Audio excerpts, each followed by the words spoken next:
अस्सलाम वालेकुम नाज़रीन, आप देख रहे हैं पाकिस्तान आज रात और मैं हूं शहजाद इकबाल। नाज़रीन, वज़ीर आज़म यूसुफ रज़ा गिलानी साहब के नाअहल हो जाने के बाद अब ये बहस चल रही है कि नए वज़ीर आज़म कौन होंगे, क्या वज़ीर आज़म का इंतखाब किया जाएगा या फिर नए इलेक्शंस की तरफ अब हम आगे बढ़ेंगे। प्राइम मिनिस्टर कौन होगा, इस पर तो हम काफ़ी बहस देख रहे हैं, पिछले चंद रोज़ से चल रही है। लेकिन आज पाकिस्तान मुस्लिम लीग नून ने अपना कैंडिडेट जो है वो खड़ा कर दिया है। सरदार मेहताब अब्बासी साहब जो हैं वो नून लीग के कैंडिडेट होंगे प्राइम मिनिस्टर के जब इलेक्शंस हम नेशनल असेंबली में देखेंगे। इसके अलावा अब एक अहम बात ये भी है कि आने वाले प्राइम मिनिस्टर के सामने क्या क्या चैलेंजेस होंगे, क्या कोई तब्दीली आएगी एक नए प्राइम मिनिस्टर के आने से, और आवाम जो कि इस वक्त बेहद परेशान है ख़ास तौर पे लोड शेडिंग की वजह से, क्या उनके मसाइल हल होंगे, क्या लोड शेडिंग का मसला हल होगा। इन तमाम चीज़ों पर हम प्रोग्राम में बात करेंगे। लेकिन सबसे पहले हमने एक फ़हरिस्त तैयार की है कि नए आने वाले प्राइम मिनिस्टर के सामने जो बुनियादी बेसिक चैलेंजेस होंगे, जो बड़े चैलेंजेस होंगे, वो क्या होंगे। तो आइए एक नज़र डालते हैं। सबसे पहले तो ये ज़रूरी होगा कि नए आने वाले प्राइम मिनिस्टर पाकिस्तान पीपल्स पार्टी की जो पॉलिसी है, चाहे वो अच्छी हो या बुरी हो, उसको कंटिन्यू रखे।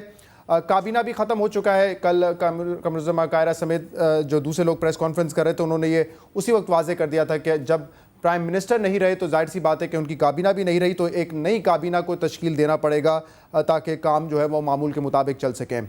सो इस हुकाम को ख़त लिखने पर अदालत के सामने डट जाना, नया प्राइम मिनिस्टर जो भी होगा उसके सामने ये एक बहुत बड़ा चैलेंज होगा, क्योंकि केस अब तक हल नहीं हुआ है। कंटेम्प्ट ऑफ केस जो कि हुआ था, कंटेम्प्ट ऑफ कोर्ट केस जो कि हुआ था गिलानी साहब के ख़िलाफ़, जिन पे उनको कन्विक्शन भी दी गई और अब 5 साल के लिए वो इलेक्शन नहीं लड़ सकते। तो नए आने वाले प्राइम मिनिस्टर को ये जहन में रखना होगा कि मैं भी कुर्बानी दे सकता हूं और मुझे भी कुर्बानी देनी पड़ सकती है। इसके अलावा ये भी ज़रूरी है कि जो CEC यानी कि चीफ इलेक्शन कमिश्नर का नामजदगी है, वो भी जो है लीडर ऑफ द ऑपोजिशन के साथ मिलकर करनी पड़ेगी आने वाले प्राइम मिनिस्टर को। केयर टेकर सेटअप जब सामने आएगा, जब भी वो आए, वो भी लीडर ऑफ द ऑपोजिशन और प्राइम मिनिस्टर की मुशावरत के साथ आएगा। नेटो सप्लाई एक बहुत बड़ा मसला है जिस पर इस वक्त तवज्जो कम है, क्योंकि हमारे अंदरूनी मसाइल ऐसे हैं, लेकिन ये मसला अब तक हल नहीं हुआ है। तो यकीनन जो भी अमेरिका के साथ हमारे मुज़ाकरात होंगे उसमें भी नए प्राइम मिनिस्टर का अमल दखल ज़रूर होगा। हमारी मईशत इस वक्त बहुत बड़े ख़तरे में है और बहुत सारे तजियाकारों का ये कहना है, जो इकनॉमिक एक्सपर्ट्स हैं उनका ये कहना है कि हम एक कोलैप्स की तरफ जा रहे हैं। तो इस मईशत को ट्रैक पर लाना भी बहुत जल्द ज़रूरी है। पावर शॉर्टेज का मसला गालिबन सबसे अहम मसला है और पीपल्स पार्टी के लिए भी ये एक आखिरी ऑप्शन है कि अगर वो पावर शॉर्टेज का इशू रिजॉल्व नहीं करते, लोड शेडिंग का इशू रिजॉल्व नहीं करते, तो मुमकिन है कि अगले इलेक्शंस में ये चीज़ इनको बहुत महंगी पड़ सकती है। इसलिए जो इस वक्त हम देख रहे हैं कि तोड़ फोड़, जलाओ घेराव पंजाब में हो रहा है जो पावर शॉर्टेज की वजह से, उसको रोकना बहुत ज़रूरी है और ये एक ही तरीके से रुकेगा अगर बिजली फराम की जाएगी।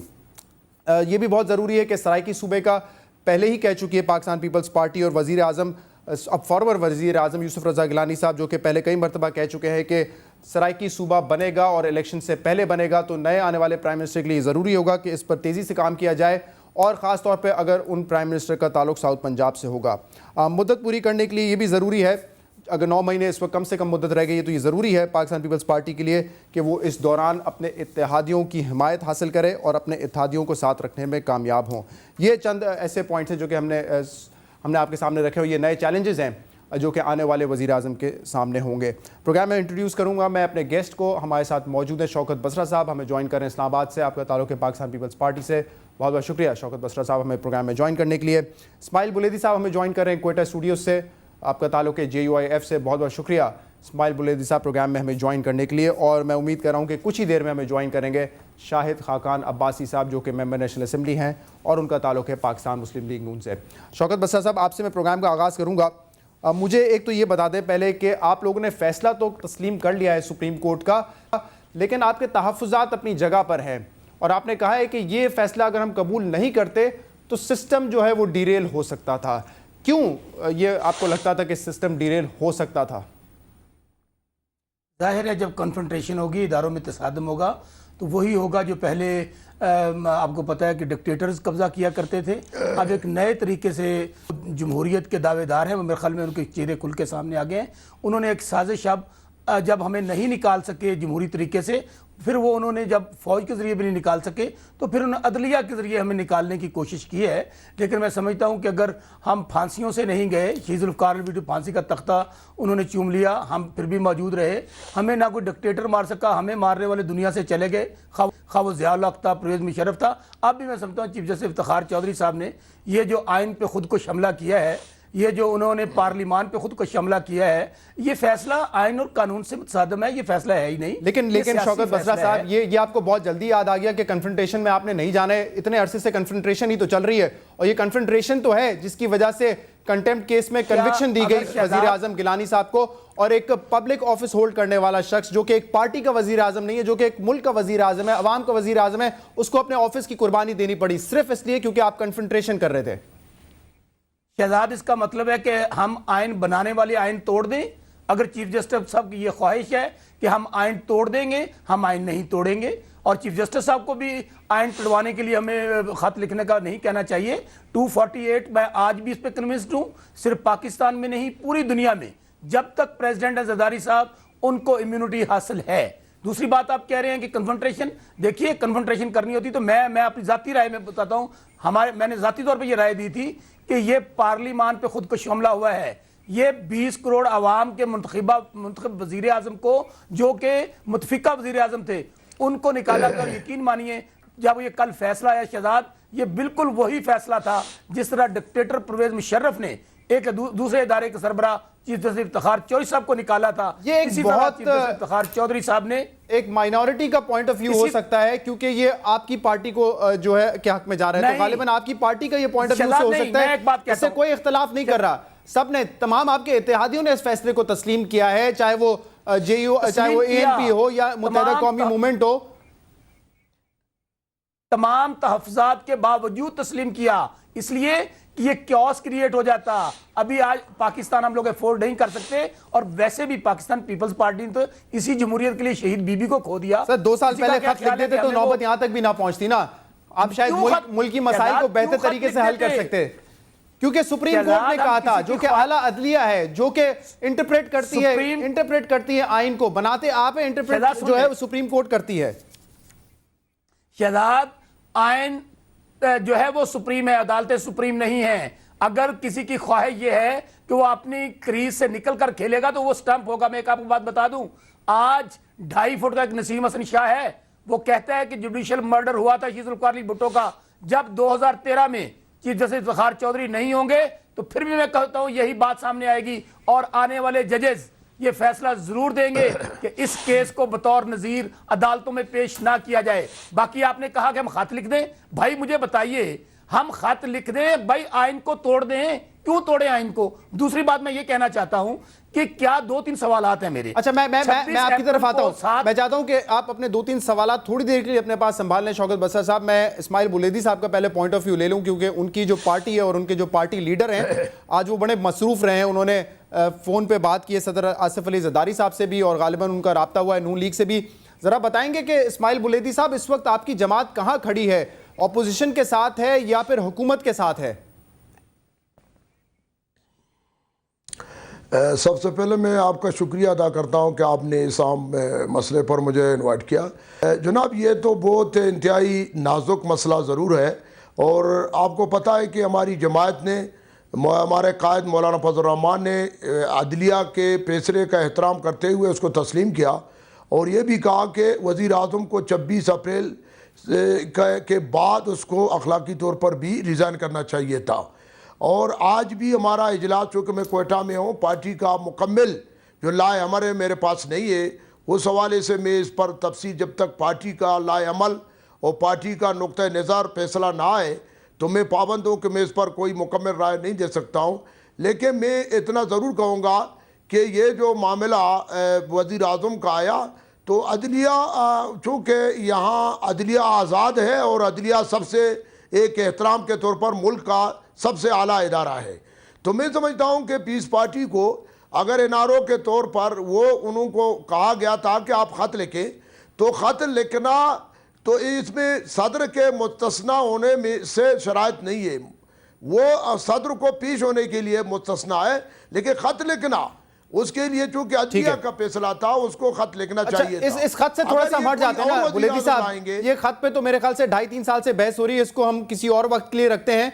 मैं आपसे ये जानना चाह रहा हूं कि आप हुकूमत के साथ खड़े हैं और या आप ऑपोजिशन के साथ हैं, आपको कोई कंफ्यूजन है क्या? आप कह रहे हैं कि जो भी आज पार्टी मीटिंग्स हुई है उसके बाद आप, जब उसकी डिटेल आपके पास आ जाएगी इसके बाद आप बताएंगे, तो क्या अभी भी क्या डाउटफुल है कि आपने किसके साथ खड़े होना, या आप तय कर चुके हैं कि आप ऑपोजिशन के साथ ही रहेंगे? नहीं, बिल्कुल ये तो क्लियर है कि हम अपोजिशन में बैठे हुए हैं और हम इत्यादी जमातों के साथ नहीं हैं। और जब आज भी जरदारी ने मौलाना को फ़ोन किया, ये तो सियासत में एक दूसरे को फ़ोन करना, आल अहवाल करना, इस मामलात में मशावरत करना, ये तो जमहूरी एक अंदाज़ है, जमहूरी हक़ है। लेकिन मौलाना ने साहब कहा कि मैं पहले भी अपोजिशन में था, आपको पता है कि हमने इस हुकूमत से 2 साल पहले इस हुकूमत से अलहदा हो गए और हम अपोजिशन में हैं। और नवाज शरीफ ने भी मौलाना से रब्ता किया है और हम अपोजिशन, ये भी मुमकिन है कि नवाज शरीफ जितने भी अपोजिशन पार्टियाँ हैं वो इकट्ठे बैठकर ये मामले पर वो अपना एक इत्तेफाक राय कायम करें। लेकिन हम आज कल भी अपोजिशन में थे, आज भी है, इसमें कोई डाउट नहीं। लेकिन लोगों को डाउट रहता है ना कि मौलाना फजलुर रहमान कहते तो हैं कि हम ऑपोजिशन में हैं, लेकिन हिमायत वो कर देते हैं हुकूमत की। इसकी एक मिसाल अभी हाल ही में हमने देखी थी, जब एक जो कमेटी है जिसमें 4 मेंबर ऑपोजिशन के हैं, 4 मेंबर गवर्नमेंट बेंचेस पर हैं, और उन्होंने सीईसी जो चीफ इलेक्शन कमिश्नर है उनको मुंतखब करना है, उनको चूज करना है। लेकिन उस कमेटी के जब चेयरमैन को डिसाइड करना था तो आप लोगों का जो वोट है वो हुकूमत के फेवर में गया था, ऑपोजिशन के साथ नहीं था। गफूर हैदरी साहब उस दिन खुद नहीं आए थे, लेकिन उनका वोट जो है वो हुकूमत की सपोर्ट में चला गया था। क्या वजह थी इसकी, ये भी जरा बता दें। जनाब ये देखो ना, अपोजिशन में नवाज शरीफ की जमात ने हमें एतमाद में इस मसले में नहीं लिया था, और हम जो है ना देख रहे थे कि जो जिस शख्स पर या जिस मोड़ में ये मसला जा रहा है उसका हमने पूरा जायज़ा लिया, और हमने हुकूमत के कहने पर उसको उठ नहीं दिया, बल्कि यह था कि हमारा जायज़ हक था, हम आज़ाद अपोजिशन में थे। हमने मामलात को देखकर हमने ये मुनासिब समझा कि हम इस तरह पूर दे दें तो ये जमहूरियत के लिए बेहतर होगा। लेकिन ये हमने जरदारी के कहने पर, ये यकीनन जरदारी के सदर पाकिस्तान के अगर मामलात ताल्लुकात मौलाना से हैं तो ये हर एक के साथ, नवाज शरीफ के साथ भी ताल्लुकात, मतलब आप हैं तो ऑपोजिशन में, लेकिन फैसले आप क्या करेंगे हुकूमत के हक में, यही बात है ना। है आप ऑपोजिशन में लेकिन फैसले आप हुकूमत के हक में क्या करेंगे? देखो, हमने कभी भी, जब तक हम अपोजिशन में बैठे हुए हैं और जब तक हम अपोजिशन में आने का फैसला किया है, हमारा कोई फैसला हुकूमत के हक में नहीं हुआ है। हमने एहतजाज किया है, लेकिन हमने एक तहजीब और एक रवायत के मुताबिक वॉकआउट किया है, या बेटा है उनको एहतजाज करते हुए। लेकिन ये अगर हमने अल्लाहबाजी नहीं किया है, मुक्काबाजी नहीं किया, तप्पड़ मारा नहीं है, ये मैं नहीं समझता हूँ कि अपोजिशन का, जमहूरियत का हुस्न है। मैं समझता हूँ कि हमने एक अंदाज के मुताबिक हुकूमत को कभी साथ नहीं दिया, लेकिन हमने जो आदाब थे अपोजिशन के और जमहूरियत के, उस अंदाज में हमने हुकूमत के हर मामलात को, जो अमेरिका के बारे में भी हमने मौलाना फजल रहमान ने बड़ी सख्त तकरीर की, सलामती कौंसल कमेटी ने मौलाना ने एहतजाज किया। ये गलत तासुर है कि यानी जमहूरियत हुकूमत के साथ है और हुकूमत के हक में फैसला देता है। ठीक है, मैं जाऊंगा शाहिद खाकान अब्बासी की तरफ, वो हमारे साथ स्टूडियोज़ में मौजूद है। बहुत बहुत शुक्रिया शाहिद खाकान अब्बासी साहब हमें प्रोग्राम में ज्वाइन करने के लिए। आप जानते हैं साबिक वज़ीर आज़म यूसुफ रज़ा गिलानी साहब को नाअहल करार दे दिया गया है। इसके बाद कल जो मीटिंग्स हुई हैं पाकिस्तान पीपल्स पार्टी की, उसमें कहा जा रहा है कि वज़ीर के सदर पाकिस्तान आसिफ अली ज़रदारी साहब ने यह भी कहा है कि जमहूरियत को इस वक्त हर तरफ से ख़तरा है। क्या इत्तेफाक करते हैं आप इस बात से कि यूसुफ रज़ा गिलानी के नाअहल होने से अब जमहूरियत को बहुत सारे ख़तरात लाहक हैं? जी, जमहूरियत को ख़तरा है पीपल्स पार्टी के रवैये से। अगर 2 साल पहले जो सुप्रीम कोर्ट की क्लियर कट इंस्ट्रक्शंस थी, जिस पर आपने कहा कि बहस होती रही 2 साल, अगर उसको इम्प्लीमेंट कर दिया जाता तो आज ये इंजाम ना होता। ये मंतकी नतीजा है उस 2 साल की लैत व लाल का और मुख्तलिफ हीले और बहानों का कि आज ये हालात पैदा हुए, जहाँ पर वज़ीर आज़म भी रिमूव हुए, जहाँ पर स्पीकर की एक बायस रूलिंग जिसको समझा गया वो भी उसको भी ख़त्म कर दिया गया। फिर कौमी असम्बली से एक रेजोल्यूशन पास कराया गया, वो भी ख़त्म हो गया। तो ये तो ऐसे हालात पैदा कर दिए गए हैं कि इससे यकीनन अगर पीपल्स पार्टी पर रवैया ना बदला तो जमहूरियत डिस्टेबलाइज हो सकती है। इसका हल यही है और अगले वज़ीर-ए-आज़म का भी यही अंजाम होगा। अगर पीपल्स पार्टी ने यही फैसला रखा कि बुनियादी वजह जो इस सारे मामले की थी का ख़त ना लिखा गया, तो उस वज़ीर-ए-आज़म पर भी यही इसी चीज़ का इतलाक़ होगा और आप वज़ीर-ए-आज़म बदलते हुए देखेंगे। इससे यकीनन ना जमहूरियत को फ़ायदा होगा, ना पाकिस्तान के अवाम के मसाइल हल होंगे।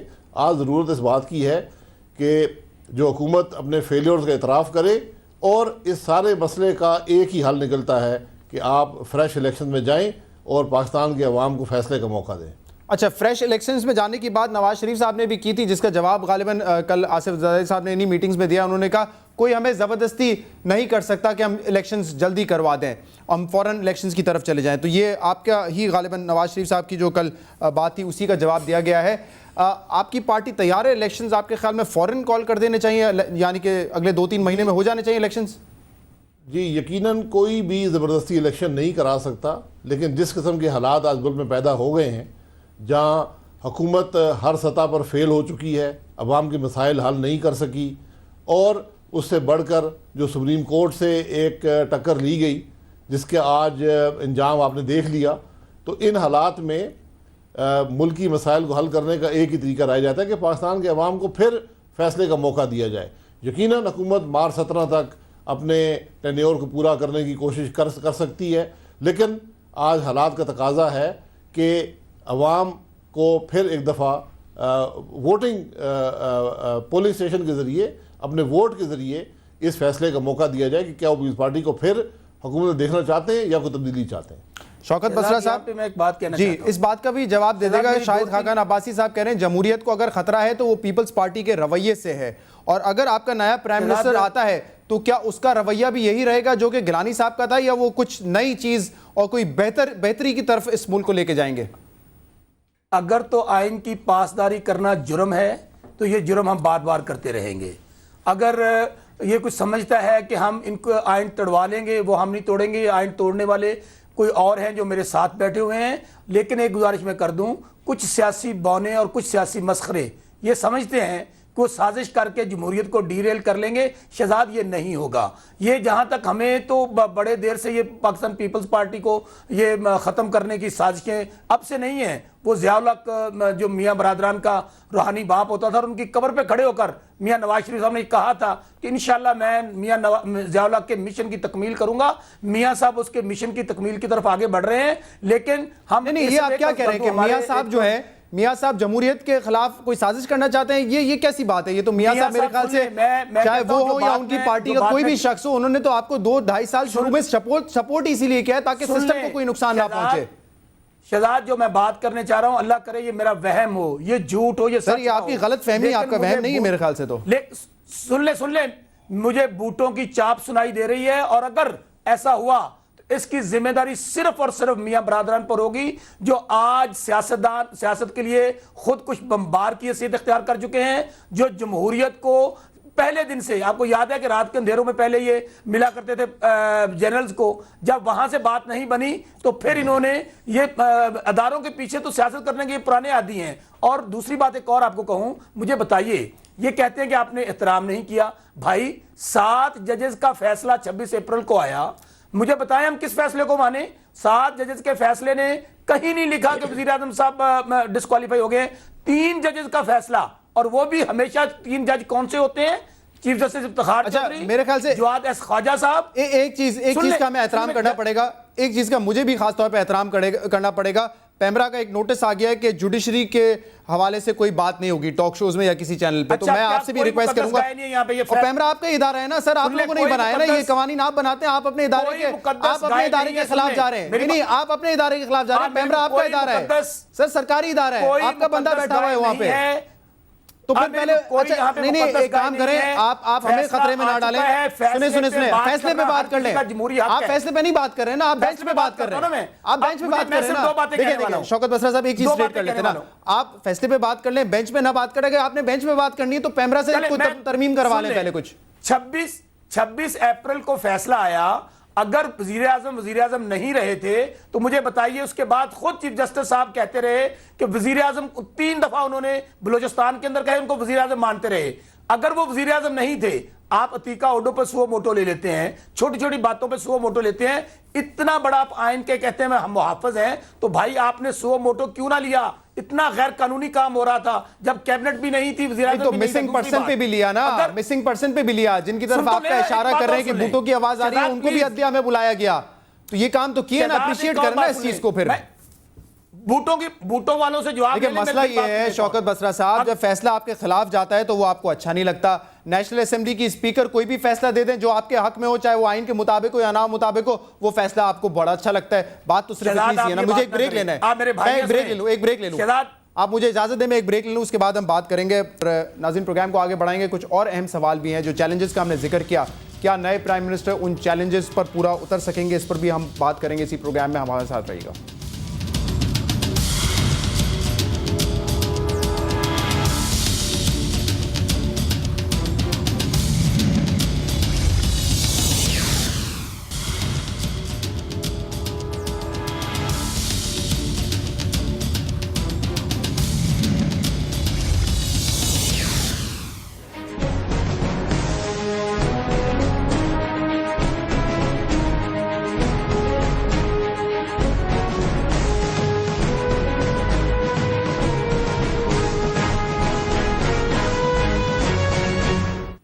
वेलकम बैक टू पाकिस्तान आज रात। शाहिद खाकन अब्बासी साहब, प्रोग्राम को मैं आगे बढ़ाना चाहता हूं, लेकिन इससे पहले इस बात का जवाब देते हैं जो शौकत बसरा साहब ने ब्रेक में जाने से पहले की है।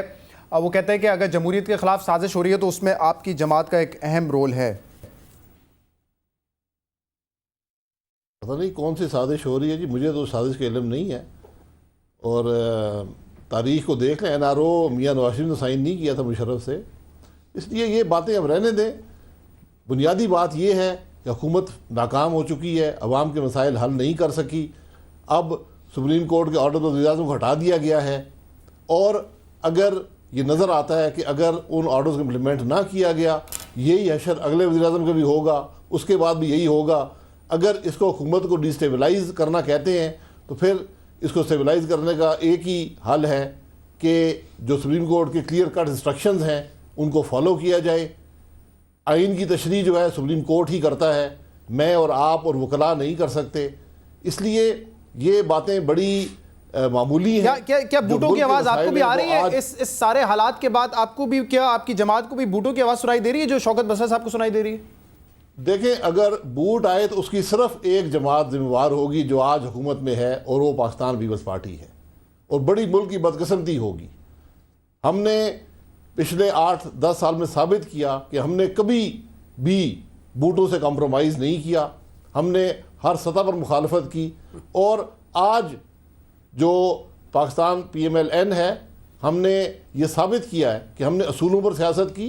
अगर जुडिशरी को बहाल किया गया, जो जुडिशरी मौजूद है, जो कुछ इस हुकूमत को लगाम दिए हुए है, तो वो भी PMLN के ही एक्शन से बहाल हुई। वरना आज हकीकत है कि पाकिस्तान के हालात बड़े मुख्तलिफ होते हैं। और ये बदकिस्मती है कि एक हुकूमत जो बजाय मसाइल हल करने के, आप कोई हुकूमत का मिनिस्ट्री देख लें, बड़े से बड़ा करप्शन का स्कैंडल आपको मिलेगा।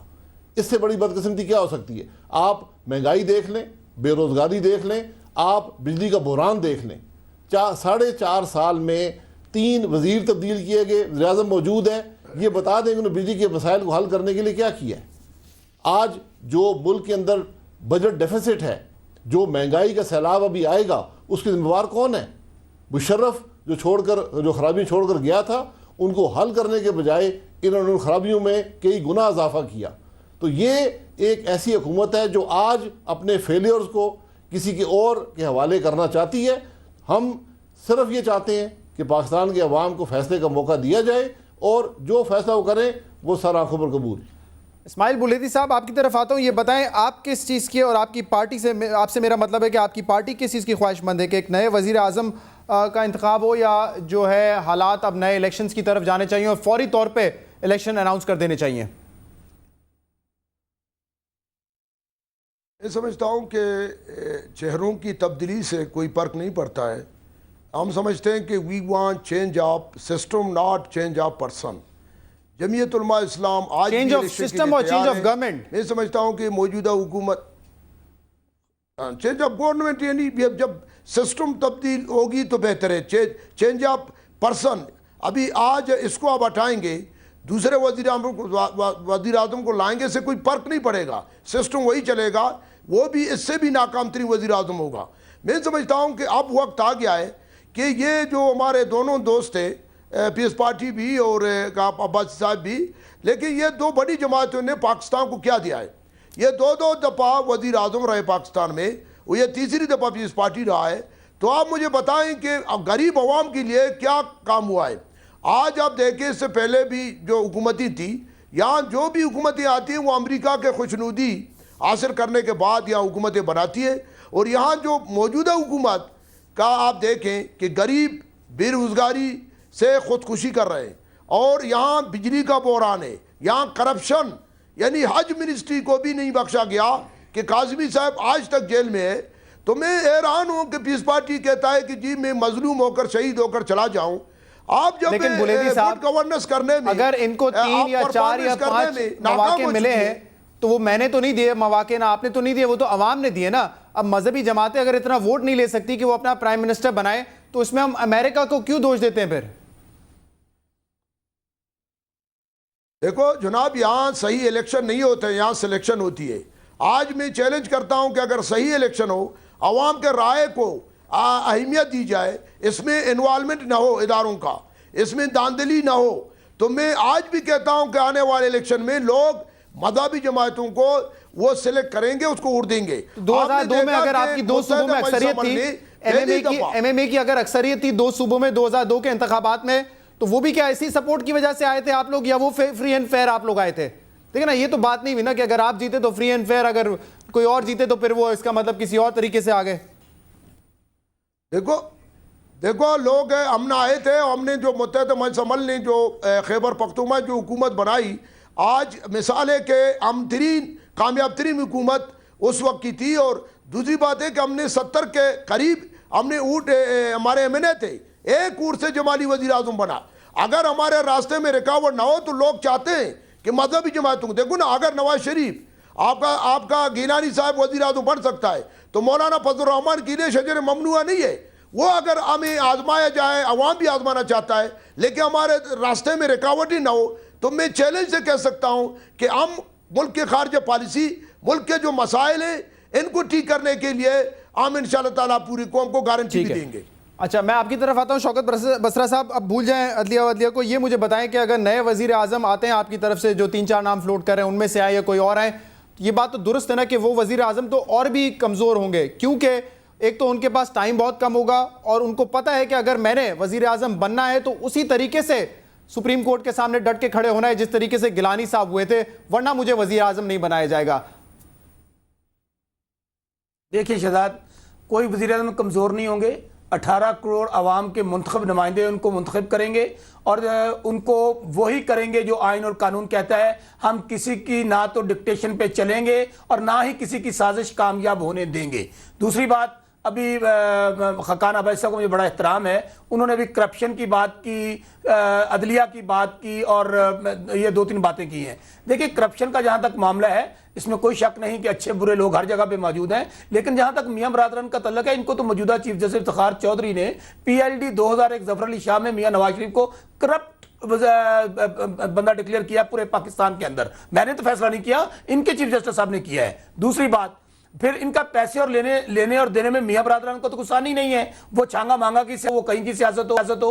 तो बाकी बात, अभी एक फ्रायर है, अमेरिकन राइटर है, उसने एक बुक लिखी है, उसमें उन मियां नवाज शरीफ साहब के खानदान को कहा है कि एक लोहे की भट्टी थी मियां साहब के वालिद साहब की, आज बरतानिया के अंदर, फ्रांस के अंदर भाई कौन सा अलादीन का चिराग है, कौन सी जादू की छड़ी है, बसरा साहब, एक फैक्ट्री पैदा हो जाती है। दूसरे वक्त आपने बातें की हैं, आपने बातें की हैं, नहीं आपने की है। अब मैं दूसरी बात, जहां तक अदलिया के फैसले की बात है, सुन कोई जाती इल्जाम नहीं लगाया, अदलिया के फैसले की बात है, उन्होंने कोई इल्जाम नहीं लगाया ना, उन्होंने ये बात की है कि गिलानी साहब की प्रॉपर्टी इलेक्शन के बाद कितनी बढ़ गई है, देखिए ना, मेरी बात सुन लेना, रास्ते कैद कितने, तब ऐसी कोई लोगे। बात नहीं लेकिन है। भाई बातें हैं भाई जो फर्जीवाड़ा सियासत चोर बड़ी मचाए कर चुके शोर हैं, वाली कई बात, साल लगे रहे हैं। भाई चोर मचाए आप शोर वाली सीधी बात सीधी ना बात करें। करें, अच्छा चोर मचाए मैं दरमियान शोर, में नहीं बोला, चोर जो है हकान अब्बासी पाकिस्तान साहब जानता है। मैं दरमियान में नहीं बोला, अब आप इंटरनेट मुझे बात थोड़ा करें। मौजू की तरफ बोलूंगा, रहने नहीं देना। बोलेंगे करेंगे तो भाई, मैं बोलूंगा। आप जाती बात करते हैं मैं बोलूंगा। अच्छा दूसरी बात, आप सीधी अब बात सियासत की बात करें, अब दुनिया सियासत की की बात बात, करें। भाई सियासी नाबालग अगर हमें सियासत सिखाएं,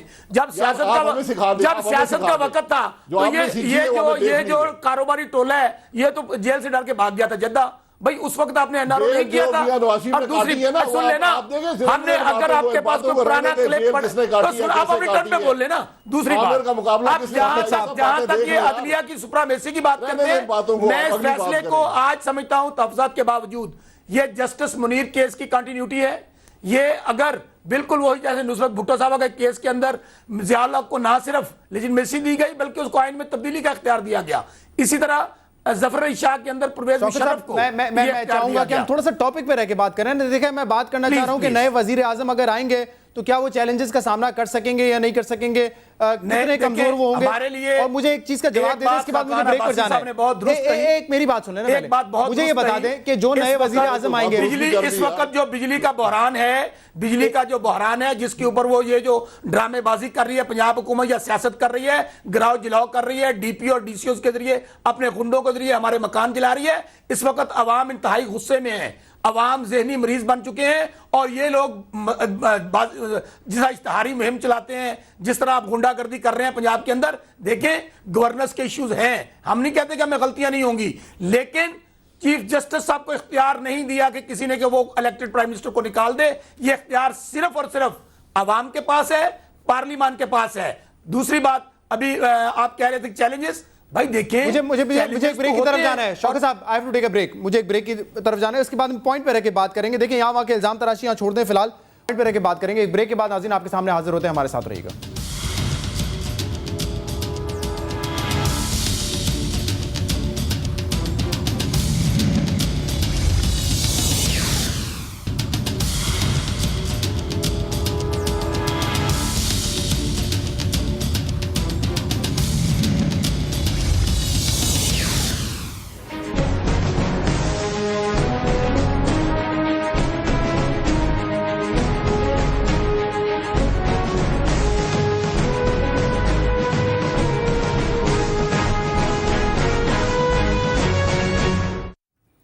वेलकम बैक टू पाकिस्तान आज़ाद। शाहिद खाकान अब्बासी साहब, पावर शॉर्टेजेस, लोड शेडिंग, ये इस आवाम का इस वक्त का सबसे बड़ा मसला है। हम देख रहे हैं कि किस तरीके से मुल्क भर में लोड शेडिंग हो रही है, पंजाब में दूसरे सूबों के मुकाबले में ज़्यादा हो रही है। क्या हमने देखा है, एनर्जी कॉन्फ्रेंस भी हुई, चारों जो सूबे के वज़राए आला हैं वो साथ बैठे, लेकिन कोई मसले का हल नहीं निकाल सका है। तो क्या नए आने वाले वज़ीर आज़म अपनी नई कैबिनेट के साथ इस मसले का हल निकालने में आपके ख्याल में कामयाब हो जाएंगे? जी मेरा नहीं ख्याल जी, क्योंकि हमें ना वो रवैया नज़र आता है ना वो नीयत नज़र आती है मसाइल को हल करने की। इसलिए ये तवक्को करना कि पीपल्स पार्टी अवाम के मसाइल हल करने की करेगी, ये बड़ी खाम ख्याली है। बिजली के बहरान का हल मौजूद है, आसान हल नहीं है, और बुनियादी तौर पर जब तक आप सूबाई हुकूमत को इख्तियार नहीं देंगे कि वो बिजली खुद बनाए और डिस्ट्रीब्यूट करे और बिल की कलेक्शन करे, ये मसला हल नहीं हो सकता। जो ग्रिड से कनेक्शन हैं इस वक्त, उसमें नई इजाफी बिजली लगाना और उसमें उस बिजली से रेवेन्यू हासिल करके इस जो सर्कुलर डेट जिसे कहा जाता है, इस मसले को हल करना इस हुकूमत के लिए मुमकिन नहीं है। ये 419 अरब रुपया इस पिछले साल खर्च किया गया और उससे अफरात ज़र में जो इजाफा हुआ है उसको पाकिस्तान का हर शहरी आज महसूस कर रहा है और मज़ीद महसूस करेगा। जो महंगाई का सैलाब आ रहा है वो आपकी सोच से बाहर है। इसमें शहजाद लोड शेडिंग इस वक्त कोई शक व शुबा नहीं, लोग इससे मर रहे हैं, लोग शदीद गुस्से में हैं। लेकिन अभी खकाना वैसे ने खुद कहा कि इसको मिलकर इसका हल निकालना है। अब मैं आपको अर्ज करता हूं, अभी पंजाब का बजट आया है, 785 अरब का बजट पेश किया पंजाब हुकूमत ने। उसमें टोटल बिजली के लिए कितने रखे हैं? 10 अरब।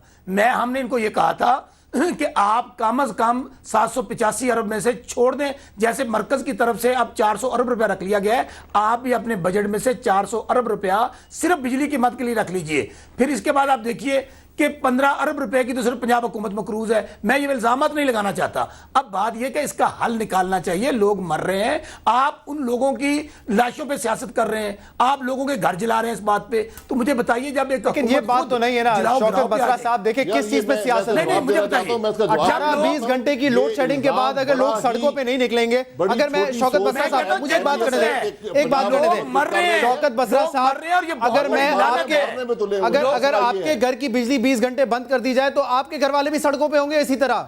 लोग मर रहे हैं, लोग मर रहे हैं। मैं तो खुद एहतजाज में शामिल हूं, मेरी बात सुन ले। लोग मर रहे हैं, लोग मर रहे हैं, लोगों बेचारे इस वक्त जिंदगी जीरन बनी हुई है, और इससे बड़ी लानत इस वक्त लोड शेडिंग से और कोई नहीं है। लोगों को ज़हनी और नफ्सियाती मरीज बनाया हुआ है। लेकिन शहजाद मुझे बताइए कि इनको मसले का हल किस तरह निकलेगा। जैसे खुद उन्होंने कहा, भाई आप मुझे बताएं कि जब सूबे का बजट पेश हुआ। अच्छा मैं ये पूछ लेता हूं क्योंकि ये बात आप कर चुके, मैं पूछ लेता हूं 785 अरब बिजली नहीं बनाती, क्यों नहीं बनाती? हुकूमत का काम है ये। आज भागी हुकूमत ने जिम्मे लिया हुआ है, वो करे। नो, आप इसमें तब्दीली चाहते हैं, मैं तैयार हूं।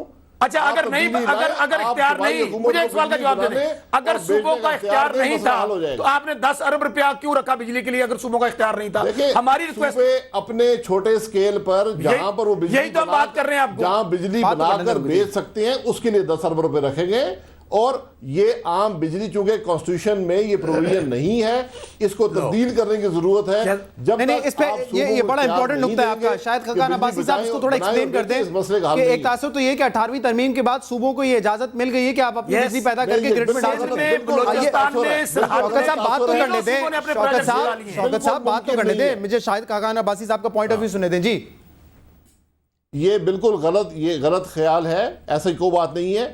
आज सूबे बिजली बना सकते हैं, उनको ग्रिड में डालनी पड़ेगी, और वो भी इसी सर्कुलर डेट का शिकार होंगे जो आज हुकूमत है।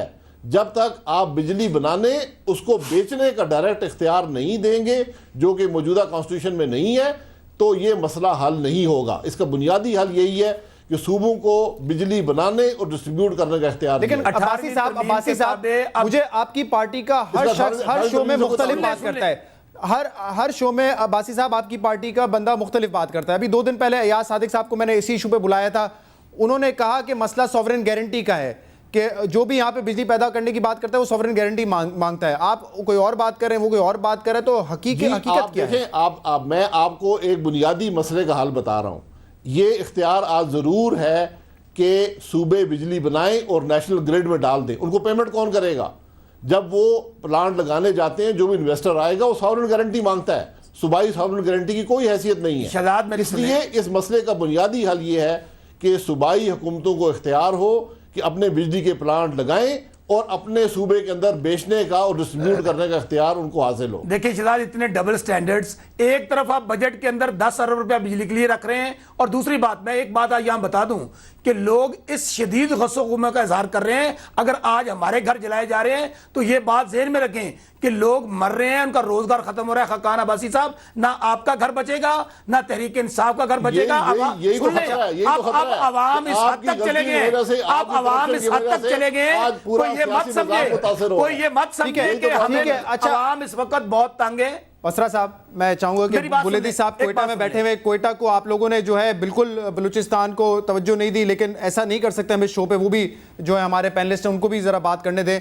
बुलेदी साहब, अगले 9 महीने अगर ये हुकूमत रहती है एक नए वज़ीर आज़म के साथ, तो कोई उम्मीद की किरण है कि कहीं पे बेहतरी नज़र आए, मईशत में बेहतरी नज़र आए, पावर लोड शेडिंग में कुछ बेहतरी नज़र आए?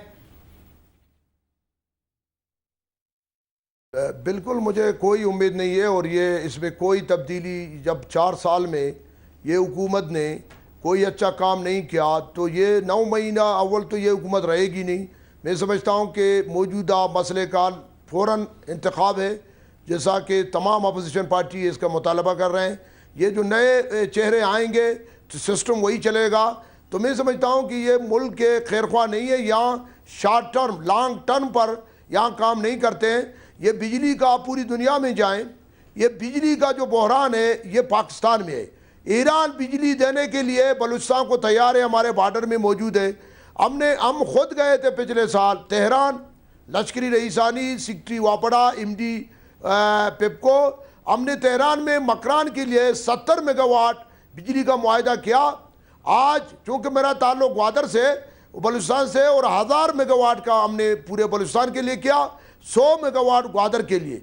आज एक जो इलाका है ग्वादर तुर्बत पंजगूर, जो कि लोड शेडिंग बिल्कुल नहीं है। अच्छा। ये बिल्कुल हो सकता है, लेकिन नीयतें यहाँ साफ हों, यहाँ प्लानिंग नहीं है। और ये जो हुकूमत आप कहते हैं कि जी 9 महीने में, ये 9 महीने में अगर यही पैसे जो करप्शन में ये जो पैसे उन्होंने इन्वॉल्व हुए हैं, अगर यही पैसों को इकट्ठे किया जाता तो बिजली के मद में उनको इस्तेमाल करते। और मैं काका अब्बासी साहब का इसलिए मैं बात करता हूँ कि इसको मुकम्मल तौर पर सूबों को इख्तियार दिया जाए कि वो बिजली बनाएं और बेचें, और ये बिल्कुल मसला हल होगा। ये सिर्फ सियासत करें। और जो मेरा शौकत साहब जो फरमा रहे हैं कि लोग मर रहे हैं, यकीनन लोग मर रहे हैं लोड शेडिंग से, बिजली से, लेकिन इसका जिम्मेदार मौजूदा हुकूमत है, इसका अपोजिशन जिम्मेदार नहीं है। आप जब ना आप इसको ये मसले को 4 साल से आपके वजीर बिजली ने 3 दफ़ा कहा कि अगले साल लोड शेडिंग ख़त्म होगी, अगले साल लोड शेडिंग नहीं होगी। ये लोगों को धोखा देना, लोगों को बेवकूफ़ बनाना, ये जिम्मेदारी शौकत साहब पीस पार्टी की हुकूमत को है। अच्छा। हुकूमत वजीर आजम वो है। अगर ये सिर्फ नहीं, मैं बसरा साहब आपकी तरफ आता हूँ। अरब सिर्फ एक मिनट एक मिनट मैं आ रहा हूँ बसरा साहब, हौले रखे ना, आ रहा हूँ मैं आपकी तरफ। खाकाना भाई साहब एक बात कर रहे हैं, मैं आ रहा हूँ बसरा साहब, मैं आपकी तरफ आ रहा हूँ। मुझे एक सवाल करने दें इस्माइल बुलेदी साहब से। इस्माइल बुलेदी साहब, पीपल्स पार्टी में एक ग्रुप ऐसा भी था जो कि चाहता था कि वजीर आजम साहब जो है वो डिस्क्वालीफाई हो जाए ताकि हम सियासी शहीद बन जाएं, और इसका फायदा हमें आने वाले इलेक्शंस में होगा। आपके ख्याल में इस नाअहली के बाद पाकिस्तान पीपल्स पार्टी के जो साबिका वजीर आजम थे वो सियासी शहीद बनने में कामयाब हुए कि नहीं? मैं जवाब दे दूं? जी जी। ये बिल्कुल मैं समझता हूं कि ये शहीद बनने में कामयाब नहीं हुए, क्योंकि ये एनआरओ ज़दा थे। और जब उसने अदलिया ने एक फैसला किया, उसको 26 अप्रैल में उसको उस फैसले पर अमल दरामद करना चाहिए था। ये अपने आप को ये चाहते थे कि मुझे जेल भेजा जाए, लेकिन अदलिया ने वो फैसला किया कि ये मजलूम नहीं बना और शहीद भी नहीं बना। लेकिन अभी भी पीस पार्टी वाले मजीद अपने आप को मजलूम और शहीद बनाना चाहते हैं। मैं समझता हूं कि ये उनका ये ख्वाब पूरा नहीं होगा। जी शौकत बसरा साहब, आप बताएं क्या कहना चाह रहे थे आप? सिर्फ एक बात कहना चाहता हूं, दोनों भाई ये कह रहे हैं कि फौरी तौर पे इलेक्शन होने चाहिए, और मुस्लिम लीग नून का ये सबसे बड़ा मुतालबा है। भाई इलेक्शन 3 महीने के अंदर हो सकते हैं। पंजाब असम्बली में आपकी हुकूमत है और 90+ आपके एमएनएज हैं। आज ये रिजाइन कर दें, हमें 3 महीने के अंदर इलेक्शन करवाने पड़ेंगे। ये सिर्फ और सिर्फ वो कहते हैं ना, हाथी के दांत खाने के और दिखाने के और। ये चाहते नहीं है इलेक्शन हो, ना ये चाहते हैं, ना इमरान खान साहब चाहते हैं। इनको पता है इस बात का कि ये भी पंजाब के अंदर पंजाब के खर्चे पर, हुकूमत के अखराजात पर ये अपनी दुकानदारी वहां चमका रहे हैं। भाई अगर आप इलेक्शन चाहते हैं तो किस बात ने आपको रोका हुआ? आज रिजाइन करें, चले पूछ लेते हैं, ठीक है, करवा देते हैं। जी अब्बासी साहब बता दें, जवाब दे दें इस बात का।